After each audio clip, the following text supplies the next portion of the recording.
افغانی ہوتے ہیں۔ ایران کے اندر بھی سب سے زیادہ جو لوگ پکڑے گئے جاسوسی کے الزام میں وہ افغانی تھے اور اس کے بعد انڈینز تھے۔ اب سعودی عرب کو بھی اس بات کی بھنک پڑ چکی ہے کہ اس قسم کی کوئی حرکت کرنے کی تیاری کی جا رہی ہے، تو اس لیے اس نے اپنے بھائی دوست ملک پاکستان کے ساتھ ہاتھ ملایا ہے۔ صرف پاکستان اور سعودی عرب میں دفاعی معاہدہ نہیں ہوا، بہت جلد اور بھی ممالک اس میں شامل ہو سکتے ہیں۔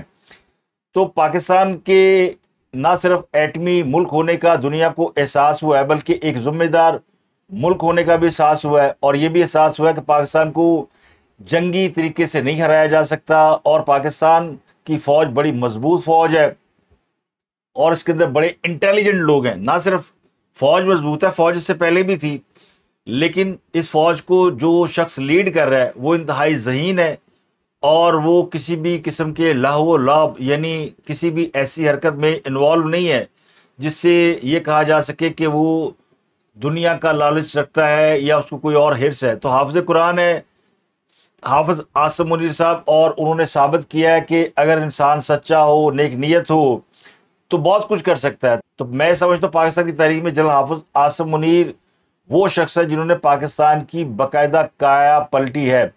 تو میں انہیں حضرت قائد اعظم ثانی نہیں کہنا چاہتا ہوں، کیونکہ قائد اعظم ثانی بننے کی بہت سے لوگوں نے کوشش کی، اور بہت سے لوگ اس بات کی آرزو رکھتے ہیں کہ وہ قائد اعظم ثانی کہلائیں۔ حافظ عاصم منیر اپنی ذات میں ایک الگ انسان ہے، اور دوسرے شہباز شریف جن کو اس بات کے تانے ملتے تھے کہ وہ گڈ کاپ بنے ہوئے ہیں، ان کا بھائی بیڈ کاپ ہے، نواز شریف اگریسو ہے، شہباز شریف جو ہے وہ نیوا نیوا ہو کے چلتا ہے اور اندر اندر ہی لوگوں سے معاملہ ٹھیک کرتا ہے، جھگڑا نہیں کرتا، مفاہمتی پالیسی لے کر چلتا ہے، مفاہمت کا بادشاہ ہے۔ تو ان کا یہ ویک پوائنٹ ان کی ادا بن گئی ہے اور پاکستان کے لیے کامیابی بن گئی ہے۔ میں نے جتنے آپ کو نام گنائے ہیں، جتنے ملک گنائے ہیں، آپ غور کر لیں، انڈیا کے خلاف جب جنگ ہوئی تھی تو ہمارے ساتھ 2-3 ملک کھڑے تھے، لیکن اب پاکستان کے ساتھ آلموسٹ پورا عرب کھڑا ہے۔ دنیا کی سب سے بڑی سپر پاور امریکہ ہے، دوسری سپر پاور چائنا ہے، اور تیسرا رشیا ہے۔ تو یہ تینوں ملک پاکستان کے ساتھ ایک بہترین ورکنگ ریلیشن میں ہیں۔ چائنا میں بھی آپ نے دیکھا جس طرح روس کے صدر نے شہباز شریف سے ملاقات کی، تو اب باقی چیزیں جو ہیں وہ لا یعنی ہو گئیں، یعنی پاکستان کو اللہ تعالیٰ نے بہت عزت دی ہے، لیکن اس میں خطرات بھی ہیں۔ خطرات یہ ہیں کہ پاکستان کے پاس طاقت ہے، ذہانت ہے، لیکن پاکستان کی معیشت کمزور ہے، اور پاکستان کے اندر بھی اسی قسم کے ملک دشمن عناصر ہیں جو کہ پاکستان کی جڑیں کمزور کرنا چاہتے ہیں، پاکستان کو دیوالیہ دیکھنا چاہتے ہیں، پاکستان کے بارے میں خدا نخواستہ فاسد خیالات رکھتے ہیں۔ تو پاکستان نے ایک کام تو کر لیا کہ انڈیا، اسرائیل اور افغانستان کے ساتھ جو بھی تعلقات کی خرابی ہے اور اس کے نتیجے میں کوئی بڑا مارکا ہو سکتا ہے، اس سے تو خود کو نہ صرف محفوظ کیا ہے بلکہ دنیا کو بھی تحفظ کا احساس دلایا ہے۔ تو اب اس معاہدے میں اگلے جو ممالک شامل ہو سکتے ہیں ان میں یو اے ای، قطر، بحرین اور کئی اور ممالک بھی شامل ہیں، لیکن اس بات کو اناؤنس کرنے کی ضرورت نہیں ہے۔ تو پاکستان کی مدد سے عرب ممالک نے ایک نیٹو الائنس آلریڈی بنا لیا ہے، اور مجھے لگتا ہے کہیں نہ کہیں اس بات کو امریکہ بھی ریلائز کر رہا ہے، کیونکہ امریکی صدر ٹرمپ برطانیہ میں موجود ہیں۔ برطانیہ میں انہوں نے وزیر اعظم سٹارمر کے ساتھ مل کر پریس کانفرنس کی، اور اس میں ٹرمپ نے یہ اعلان کیا کہ وہ بگرام فوجی اڈے کو واپس لینا چاہتا ہے۔ بگرام ایئر بیس افغانستان کے اندر ہے، اور ٹرمپ کے مطابق وہ صرف چائنا سے 1 گھنٹے کے فاصلے پر ہے، اور چائنا جہاں جوہری ہتھیار بناتا ہے بگرام وہاں سے بہت قریب ہے۔ تو پاکستان سعودیہ ڈیفنس معاہدے کو ذہن میں رکھیں اور امریکہ کی دوبارہ افغانستان کے اندر اڈے حاصل کرنے کی خواہش کو دیکھیں، تو آپ کو اندازہ ہوگا کہ امریکہ کو اس بات کی بھنک پڑ گئی ہے، یا اس کو احساس ہوا ہے کہ اس سے کوئی بڑی غلطی ہو گئی ہے۔ جو حرکت اس نے عرب ممالک کو دباؤ میں لانے کے لیے استعمال کی، یعنی اسرائیل اور کچھ نہیں ہے، ایک پپٹ ہے، اور اس کے پیچھے اصل طاقت امریکہ ہے۔ اور قطر کے اوپر حملے میں امریکہ جتنا بھی جھوٹ بولے کہ اس کو علم نہیں تھا کہ اسرائیل ان پہ حملہ کرنے والا ہے، دنیا اس بات کا احساس کر چکی ہے، اور عرب ممالک کو بھی اس بات کا احساس ہوا ہے کہ ان کے ساتھ دھوکہ ہوا ہے۔ تو اب وہاں سے امریکی ایئر بیس کا